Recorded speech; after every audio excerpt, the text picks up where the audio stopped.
My sister's baby shower was held at a designer boutique. She held up a baby outfit and laughed. "This is what a real woman gets to buy." I said, "Excuse me?" And she said, "Oh honey, you wouldn't know. You still shop clearance for yourself." Hours later, I overheard her telling the guests, "My sister's just bitter because her fiancé left her last month. I 38 female have always been the quiet, dependable one in my family. The kind of person who remembers birthdays, volunteers to help move furniture, and listens to your problems at 2 a.m. without ever expecting anything in return." My younger sister, Sabrina 31 female, is the opposite in every conceivable way. She's loud, glamorous, dramatic, unapologetically self-centered, and used to getting attention. She's also 8 months pregnant now, married to a wealthy guy named Trevor who owns several high-end gyms and personal training companies across the Southeast. They live in this Pinterest-perfect house in Asheville, North Carolina, while I rent a modest 2-bedroom apartment across town and work full-time as an ICU nurse at Mission Hospital. We've never been close, but we were civil. I guess I always assumed our childhood had something to do with that. Our mom left when we were kids. I was 13 and Sabrina was just 7. Our dad was around but not present. He worked long hours and when he was home, he was either drinking or zoning out in front of the TV. I basically raised Sabrina. Packed her lunches, braided her hair, helped her with homework, and tucked her in every night while Dad slept on the recliner. But the older she got, the less she seemed to remember any of that. She became popular in high school, hung out with the cool kids, and pretended I didn't exist. Even at family gatherings, she found subtle ways to remind everyone that she was the successful one, the pretty one, the one who'd made it. I let it slide. Every single time. Until the baby shower.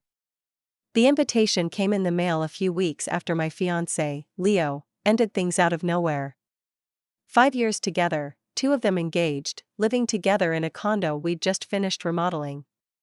I thought we were happy. Then one night after dinner, he said he was going out for a walk and never came back. I found a note 2 days later. Not even a full letter.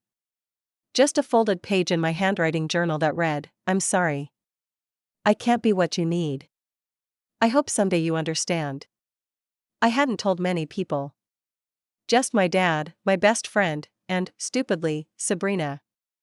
I told her in a moment of weakness, when she called to ask what size I was for matching outfits at the shower. I broke down. I was crying. I told her everything, thinking that maybe this would be the moment she would be kind. Instead, she sighed and said, "Well, at least you didn't get married and have to deal with lawyers. That would have been messy, eh? That should have been my clue to not go." But I did. My dad asked me to show up for the family. I'd already bought a handmade baby blanket from a local woman who crochets for charity. It was soft and pastel and wrapped with a little bow. I wrote a heartfelt card. I dressed nicely, nothing extravagant, just a pretty wrap dress I found at Target and a cardigan. It felt appropriate. The event was held at this high-end designer baby boutique in Biltmore Village. Yes, a boutique. Not a restaurant, not someone's backyard. A literal store, rented out for the occasion. There were charcuterie boards and champagne flutes, a wall of gifts that looked like a department store window, and a hired photographer taking candid shots of guests oohing and awing over organic baby gear. From the minute I stepped inside, I felt like I didn't belong. Everyone was dressed to the nines, dripping in gold and carrying $300 purses. I tucked my gift under the table, hoping it wouldn't get noticed. Sabrina made her entrance like she was floating on air.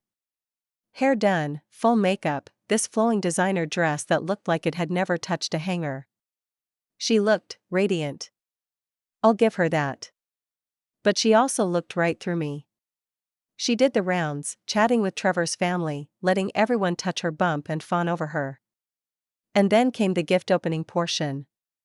She opened designer after designer item, miniature shoes in velvet boxes, bibs that cost more than my weekly grocery bill, and a cashmere sweater that made her fake cry with joy. Then she picked up a pale pink onesie from some high-end European brand and held it up like it was sacred. "This," she announced, "is what a real woman gets to buy for her baby." Everyone chuckled. She glanced in my direction. I said, "Excuse me?" And she smiled. That sickly sweet smile she saves for her worst moments. "Oh honey, you wouldn't know. You still shop clearance for yourself." Some people laughed. Others looked awkward. Someone tried to redirect the conversation. I just stood there, stunned. Not angry. Not even embarrassed. Just hollow. I stayed for another hour. I helped pass out favors, tiny jars of jam with custom labels. I smiled at people I didn't know. I faked small talk. And then I went to the bathroom just to breathe. To sit. To not cry. That's when I heard her voice outside the door. "She's just bitter," she was saying, laughing softly. "Her fiancé left her last month. She's been a mess. Honestly, I think he got bored. I mean, she's sweet and all, but like, come on. It was bound to happen." Another woman gasped. "Oh no. She's fine," Sabrina said. "She always acts like the victim." I waited until they were gone. Then I stood up, washed my face, and left the party without saying goodbye. I didn't speak to her after that. Not for days. Not even when she texted some half-hearted "hope you had fun yesterday" message.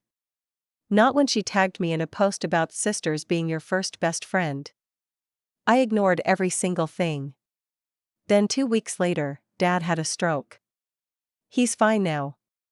But I stayed overnight in the hospital, spoke to the doctors, coordinated with the insurance.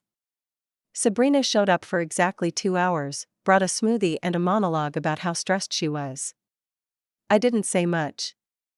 Until she pulled me aside on her way out. "We should talk," she said. I nodded. "Sure." We walked out into the courtyard. It was cold. I didn't offer her my coat. She said, "I just feel like things are weird between us. And I wanted to clear the air." I asked her what, exactly, she was trying to clear. And then she said, "Look, I know I said some things that maybe didn't come out right. But I was joking." Everyone was laughing. I asked, "Were you joking when you told people Leo left me because he was bored?" She looked uncomfortable. "I mean, you were being so tense that day." I just thought if we lightened the mood. I cut her off. "Sabrina, you've spent your whole life making me the punchline to your stories. You call it humor. I call it cruelty." She looked genuinely taken aback. "Wow. So that's how you see me?" I shrugged. "I see you clearly now. And I'm done pretending you haven't been cutting me down in front of people for years." That was the first time I ever stood up to her. And God, it felt like finally exhaling after holding my breath since childhood. I told her I wasn't coming to the hospital again if she was there. That I wouldn't be coming to the birth. That I wasn't buying more gifts or showing up to play the role of the selfless sister who takes every hit. I walked away. She stood there, stunned. And I haven't spoken to her since. But then, 3 days ago, she sent me a long email. No apology. Just a photo of her newborn daughter and a message that said, "I really want you to be in her life. I know things got messy between us, but you're still her aunt. She deserves to know you." I'm torn. Part of me feels like she's using the baby to reel me back in. Another part of me wonders if I'm being too harsh. We share a complicated history, sure, but she's still my sister. And maybe, just maybe, people can change once they become parents. Or maybe I'm just falling back into the old role again. I don't know. Should I respond? I haven't responded to the email. It's still sitting in my inbox, marked unread, even though I've opened it at least 10 times. Each time I do, I stare at the photo of her daughter, soft pink skin, wrapped in a fuzzy blanket, eyes closed and peaceful like she has no idea what kind of mess she's been born into. And maybe that's what gets me. that innocence. That little life that didn't ask for any of this family drama. But the second I start to soften, I remember the look on Sabrina's face at the shower. The pride she took in humiliating me. The way her voice sounded outside the bathroom, smug and amused, like my pain was just another cute anecdote to entertain her friends with. I've spent the last 6 months unlearning a lifetime of swallowing my feelings. Of pretending everything's fine to keep the peace. Of accepting less than I deserve, just so I wouldn't be called dramatic or too sensitive. Sabrina is good at rewriting history. She's already tried to paint our estrangement as a misunderstanding, telling our dad that I've been going through something and just need space. I haven't corrected him because, honestly, it's exhausting trying to explain decades of tension to someone who was never really present to see it. I know some people will say, but she's family.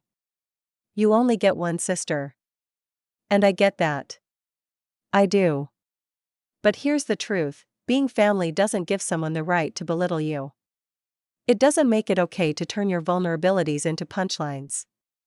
And it sure as heck doesn't entitle them to your forgiveness just because they've decided they want it. Still, I find myself circling the question over and over, am I punishing the baby for Sabrina's behavior? Am I being cruel by withholding myself from this innocent child?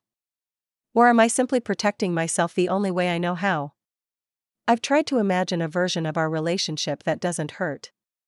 Where we sit across from each other, drink coffee, and talk like two grown women who've grown out of their roles, me the quiet fixer, her the golden girl. I want to believe that's possible. But then I remember all the times I gave her the benefit of the doubt. How many times I convinced myself, she didn't mean it like that, or she's just under stress, or she doesn't realize how she comes across. It's like, if you keep touching the stove and it keeps burning you, at some point, you have to stop blaming the stove and start blaming yourself for not learning. The last time I saw her, at our dad's birthday dinner, she acted like nothing had happened. Wore her best smile, brought the baby, and made a show of how grateful she was for family. I stayed quiet most of the night, only chiming in when someone asked about work or how dad was recovering. She never once said she was sorry. Not to my face. Not even in private. And yet, she wants me to be a part of her daughter's life. She keeps saying you're her aunt, as if that title is supposed to erase everything else. As if the baby is a golden key I should accept without question. I wonder if she even realizes what she's asking. Being in that child's life would mean being around Sabrina again. Holidays, birthdays, milestones. Sitting in the same room and pretending we're okay when we're not. It would mean biting my tongue all over again just to keep things civil. And I don't know if I have it in me to do that anymore. I spent nearly 4 decades putting other people's comfort before my own. I did it with my dad. I did it with Leo. And most of all, I did it with Sabrina. Maybe I'm finally done. But still, I keep thinking of that baby. Of the future birthday parties and Christmas mornings. Of her growing up and asking why her Aunt Janine never visits. And then I feel this lump in my throat. Not guilt, exactly. More like sadness for something that doesn't exist yet, but could. I don't want to be cruel. I don't want to punish a child. But I also don't want to open a door that leads me right back into a house of pain. People say you can't choose your family. Maybe that's true. But you can choose your boundaries. And right now, mine are shaky. I haven't blocked Sabrina. I haven't replied either. I'm caught in this limbo between anger and grief, between wanting peace and fearing that peace will cost me too much of myself. I know I need to decide soon. I just don't know which part of me I'm supposed to listen to, the part that wants to be free, or the part that still wants to be loved. Lately, I've been walking more.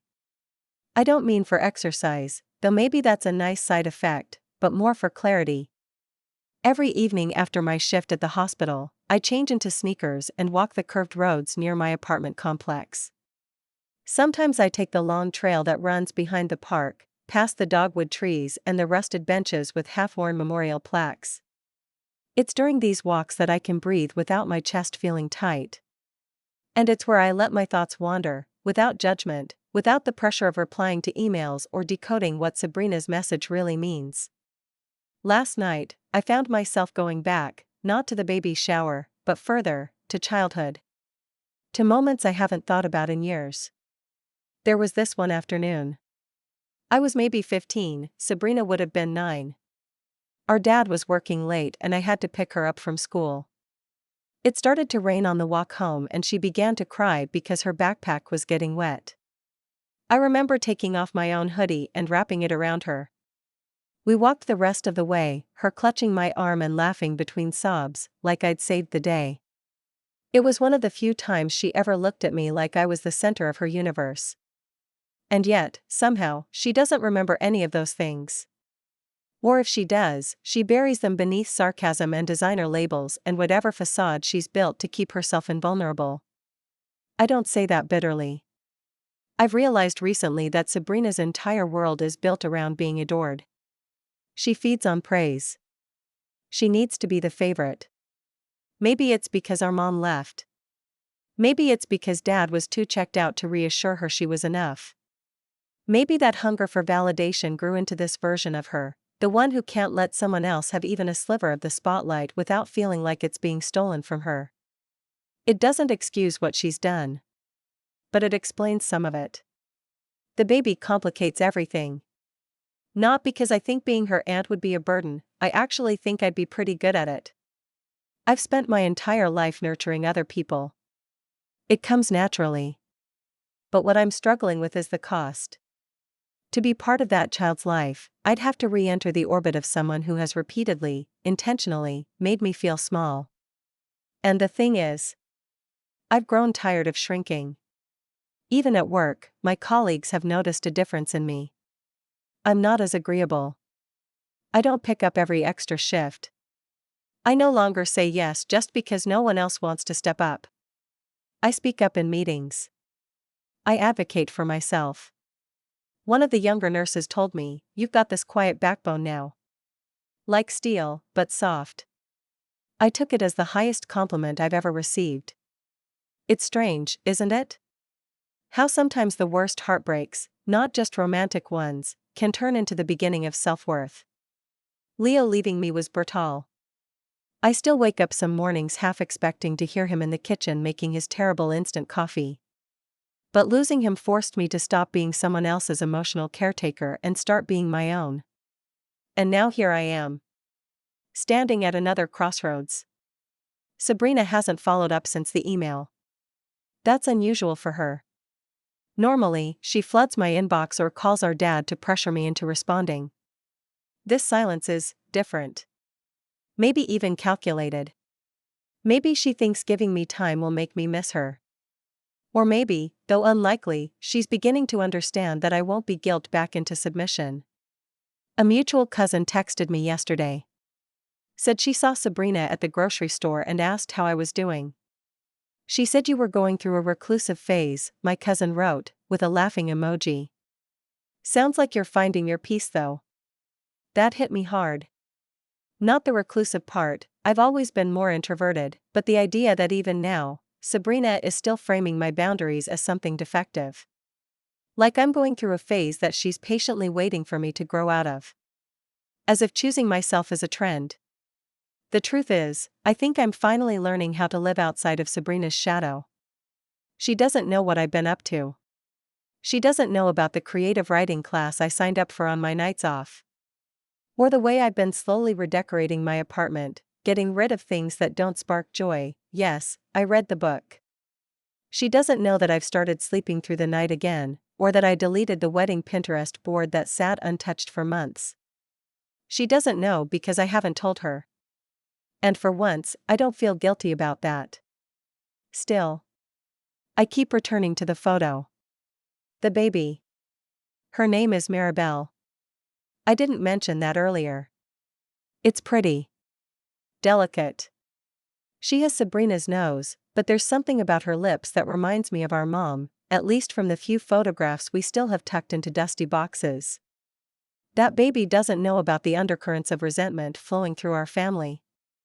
She doesn't know about bruised egos or betrayal or cruel laughter echoing in a fancy boutique. She just is. And I wonder what kind of life she'll have. What kind of woman she'll become. And whether having me in her life could offer her something different. A version of family that isn't built on performance and perfection, but on honesty. On warmth. On feeling safe. But can I offer that while still protecting myself? That's the question I keep walking in circles around, night after night. And the longer I take to answer, the more I wonder if that, too, is a kind of answer. I didn't respond to the email. Not at first. I let it sit for weeks. I didn't need time to think, I knew my answer. But I also knew that replying too soon would open the door she was so used to walking through. That same door she's barged into since we were kids, dragging in her drama, her demands, and that exhausting need to be the center of everything. Instead, I did something I've never done before. I invited her to coffee. I picked the place, a little spot on the west side of Asheville, quiet and local, not one of the bougie cafes she likes to post about. She replied within minutes, too quickly, with a smiley face and a yay. So glad you're ready to reconnect, Red Heart. I arrived 10 minutes early and sat outside with a hot cup of Earl Grey and a raspberry scone. The air was crisp, early fall setting in.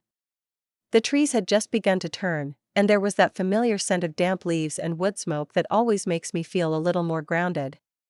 She showed up in designer sunglasses, baby-free, her heels clicking dramatically on the sidewalk as she walked up like it was a runway. She sat across from me and smiled like nothing had ever happened.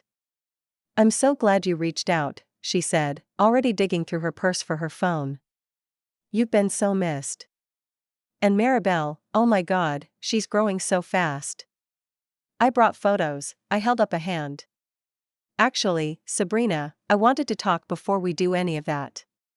She blinked, phone midair. "Oh, okay." I looked her in the eyes, really looked at her, and I told her the truth. All of it. The way she'd humiliated me. The way she made a joke of my pain. How she twisted my vulnerability into gossip to gain a few cheap laughs. I told her I was done being her emotional punching bag, and that I finally understood something: love without respect is just manipulation in disguise. She tried to laugh it off, at first. Tried to say I was being too serious and still not over it. But I didn't flinch. I just kept going. I told her I wasn't interested in rekindling our relationship. That I had no desire to be the dependable, quietly suffering older sister anymore. That I was done showing up for someone who never really saw me, only used me as a backdrop for her own spotlight. "I don't hate you, Sabrina," I said. "But I'm not going to hurt myself to protect your comfort anymore." She went quiet then. Really quiet. For the first time, she didn't have a comeback. That was the first victory. The second came a few days later, when I mailed a handwritten card to her house. It was addressed to Maribel. Inside, I wrote, "Dear Maribel, you don't know me yet, but I'm your Aunt Janine. I hope you grow up knowing how strong you are, how loved you are, and how much you deserve kindness, not just in words, but in actions. I won't be around in the way most aunts are. But if you ever need me, really need me, I'll be here. Quietly cheering for you. Just like I once did for your mom. With love, Aunt Janine." I didn't include a return address. I didn't text Sabrina to say it was coming. I just sent it, like closing a chapter. The final piece of all this, the satisfying part, is what came after. Without the constant stress of managing her moods and navigating her insults, my life began to change. I got a promotion at work. I started writing more, even had one of my essays published in a regional magazine. I hosted a Thanksgiving dinner for friends who, like me, had complicated families. It was warm and honest and full of laughter that didn't have barbs hidden beneath it. But the sweetest moment? At a local women's networking event, one of Sabrina's old friends approached me. She'd been at the baby shower. She remembered what Sabrina had said. "I always thought she was just joking," the woman said. "But now I see how deep it goes. You deserved better." And honestly? Everyone noticed. I didn't need the validation. But I won't lie, It felt good to know that others had seen through the performance too. That her little audience wasn't as loyal as she assumed. As for Sabrina, I've kept my distance. She still sends me updates from time to time, photos of Maribel, little thought of you texts that I don't respond to. I let her scream into the void. I let her feel what it's like not to be the center of my world anymore.